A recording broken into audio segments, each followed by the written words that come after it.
Hello student, आज की हमारी क्लास हिंदी की है जो 9th क्लास के लिए है। अध्याय 2 है। चैप्टर का नाम मंत्र है और इसके जो लेखक हैं मुंशी प्रेमचंद हैं। आज हम इनका जीवन परिचय पढ़ते हैं। जीवन परिचय। मुंशी प्रेमचंद का जीवन परिचय। मुंशी प्रेमचंद का जन्म 31 जुलाई सन 1880 ईस्वी को वाराणसी के निकट लम्ही गांव में हुआ था।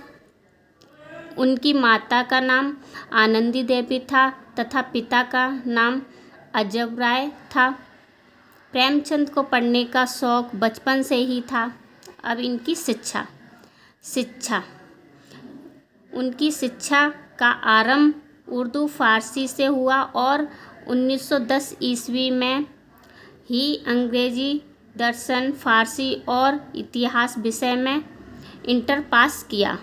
सन 1919 ईस्वी में बीए पास करने के बाद शिक्षा विभाग के इंस्पेक्टर पद पर नियुक्त हुए।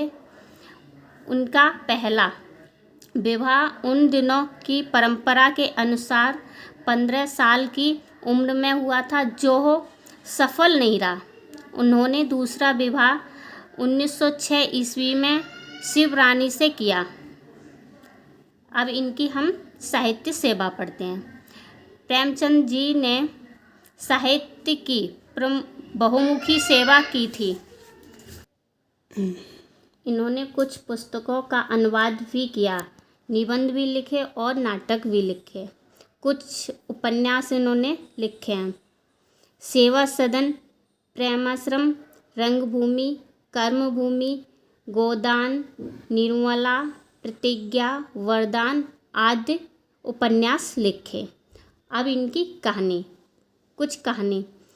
सप्त सुमन, प्रेम द्वादशी, प्रेम पूर्णिमा, सप्त सरोज, नवनिधि, प्रेम 25, मानसरोवर।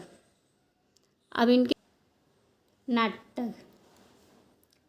नाटक संग्राम, करबला, प्रेम की बेदी। अब इनकी निबंध। कुछ इनके निबंध भी हैं। कुछ विचार, साहित्य का उद्देश्य। अब संपादक, मनमोदक, गल्प समुच्चय, गल्प रत्न। विषय: प्रेमचंद जी हिंदी के युगांतरकारी कलाकार, विचारक और सामाजिक सुधारक थे। वे केवल काल्पनिक न होकर जीवन की कठोर सत्य वास्तविकताओं से युक्त हैं।